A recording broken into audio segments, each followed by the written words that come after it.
ಅದೇ ಸರ್, ಇವಾಗ ಅಪ್ಪು ಸರ್ಗೆ ಆಗಿರ್ಬೋದು, ಅಶ್ವಿನಿ ಆಗಿರ್ಬೋದು, ಇಷ್ಟಪಡದೇ ಇರೋಂಥ ಜನಗಳೇ ಇಲ್ಲ. ಹಾಗಿರ್ಬೇಕಾದ್ರೆ ಈ ತರ ಮಾಡಕ್ ಯಾರಿಂದ ಸಾಧ್ಯ?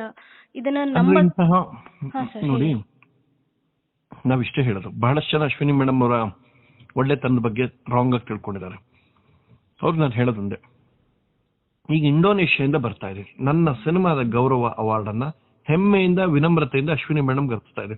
ಅಶ್ವಿನಿ ಮೇಡಮ್ ಅವರ ಅಪ್ಪು ಅವರ ಆಶೀರ್ವಾದದಿಂದ, ಅಶ್ವಿನಿ ಮೇಡಮ್ ಹಾರೈಕೆಯಿಂದ, ಅಪ್ಪು ಸರ್ ಆಶೀರ್ವಾದದಿಂದ, ಕನ್ನಡಿಗರ ಪ್ರೀತಿಯಿಂದ ಈ ಅವಾರ್ಡ್ ಬಂದಿದೆ. ಅವರೇ ಈ ಸಕ್ಸಸ್ಗೆ ಕಾರಣ. ಒಂದು ಇಂಥದ್ದೆಲ್ಲ ಯಾರು ಮಾಡ್ತಾರೆ ಅಂತ ಹೇಳಿದ್ರೆ, ಒಂದಷ್ಟು ಜನಕ್ಕೆ ಮಾಡೋ ಕೆಲಸ ಇಲ್ಲ, ಅಯೋಗ್ಯರು ಫೇಕ್ ಪ್ರೊಫೈಲ್ ಇಟ್ಕೊಂಡು ಮಾಡ್ತಾರೆ. ಹಂಗೆಲ್ಲ ಮಾಡೋದ್ರಿಂದ ಸ್ವಾಸ್ಥ್ಯ ಹಾಳಾಗುತ್ತೆ ಸಮಾಜದ್ದು. ಸೋಷಿಯಲ್ ಮೀಡಿಯಾ ನಿಮ್ಗೆ ಒಂದು ಲಿಬರೇಷನ್ ಕೊಟ್ಟಿದೆ ಅಂದಾಗ, ಫ್ರೀಡಮ್, ಅದನ್ನ ಇಷ್ಟು ಮಿಸ್ಯೂಸ್ ಆಗ್ತಾ ಇದೆ ಅಂದಾಗ, ನಾನು ನಿಜವಾಗ್ಲೂ ಕಾನೂನು ವ್ಯವಸ್ಥೆ ಮೇಲೆ ನಂಗೆ ಒಂಚೂರು ಇದ್ದಂತಹ ಗೌರವ, ನಂಬಿಕೆ, ಭಯ ಇದೆಲ್ಲವೂ ಕ್ವಶನ್ ಮಾರ್ಕ್ ಆಗಿ ಉಳ್ಕೊಳ್ಳುತ್ತೆ.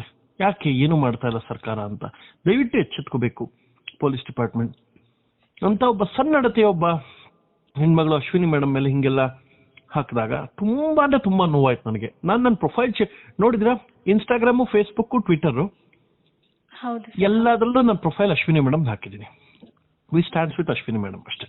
ಹೌದು ಸರ್, ಹಾಗಾಗಿ ನಾವು ನಿಮ್ಮ ಕಾಂಟ್ಯಾಕ್ಟ್ ಮಾಡಿಬಿಟ್ಟು ಅವ್ರ ಬಗ್ಗೆ ಕೇಳ್ತಾ ಇರೋದು. ಯಾಕಂದ್ರೆ ಈ ವ್ಯಕ್ತಿ ಬಗ್ಗೆ ಯಾರು ಅಷ್ಟು ಈಸಿಯಾಗಿ ಮಾತಾಡಕ್ ಸಾಧ್ಯನೇ ಇಲ್ಲ. ಯಾಕಂದ್ರೆ ಅವ್ರು ಎಲ್ಲೂ ಕೂಡ ಅವರು ವ್ಯಕ್ತಿತ್ವನ ಎಲ್ಲೂ ಕಡಿಮೆ ಮಾಡೋಂಥ ಕೆಲಸಗಳೆಲ್ಲೂ ಮಾಡೇ ಇಲ್ಲ. ಹಾಗಿರ್ಬೇಕಾದ್ರೆ ಇವರು ಯಾವುದೋ ಒಂದು ಏನೋ ಅವ್ರು ಯಾವುದೋ ಒಂದು ತಂಡ ಸೋಲ್ತಾ ಇದೆ ಅಂದ ತಕ್ಷಣ ಇವ್ರುಗಳನ್ನೆಲ್ಲ ಈ ಕೆಟ್ಟದಾಗಿ ಕಮೆಂಟ್ ಮಾಡೋದ್ರಿಂದ, ಆಮೇಲೆ ನಮ್ದಲ್ಲಿ ಕನ್ನಡ ಚಿತ್ರರಂಗದಲ್ಲಿ ಒಂದಷ್ಟು ನೆಪೋಟಿಸಮ್ ಇರ್ಬೋದು. ಅಂದ್ರೆ ಯಾವ ತರ ಅಂದ್ರೆ ಗುಂಪುಗಾರಿಕೆಗಳಿದೆ, ಹಂಗಾಗ್ಬಾರ್ದು. ಎಲ್ಲರೂ ನಮ್ಮವ್ರೆ ಅಂತ ಬರಬೇಕು. ಎಲ್ಲ ಇಂಡಸ್ಟ್ರಿ ನಮ್ದೇ ರೀ. ನನಗೆ ಯಾರು ಗೊತ್ತಾ ಶ್ರೇಷ್ಠವಾದ ವಿಲನ್ ಯಾರು ಅಂತ ಹೇಳಿದ್ರೆ, ನೀವು ಸಿನಿಮಾ ಟೈಟ್ಲ್ ಕಾರ್ಡ್ ನೋಡಿ, ತೂಗುದೀಪ್ ಶ್ರೀನಿವಾಸ್ ಅವ್ರಿಗೆ ಹಚ್ಚಿದ್ದೀನಿ ನಾನು. ಇವರೆಲ್ಲ ಆವರಿಸ್ಕೊಂಡು ಕನ್ನಡ ಚಿತ್ರರಂಗನ ಆಳಿದ್ದಾರೆ. ದೀಸ್ ಆರ್ ಲೆಜೆಂಡ್ಸ್ ಅಂತ.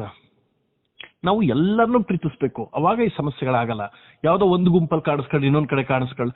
ಕಲಾವಿದ್ರು ಕಂಡ್ರೆ ನೀವು ಜನಸಾಮಾನ್ಯರಿಗೆ ಎಲ್ಲರಿಗೂ ಸೇರಿ ಇನ್ಯಾರ ಜೊತೆ ಕಾಣಿಸ್ಕೊಳ್ಳೋದು, ಇನ್ನೇನು ಓಲೈಕೆ ಮಾಡೋದು, ಇವೆಲ್ಲ ಬಿಟ್ಬಿಡ್ಬೇಕು ಅಂತ ನಾನು ಹೇಳ್ತೀನಿ.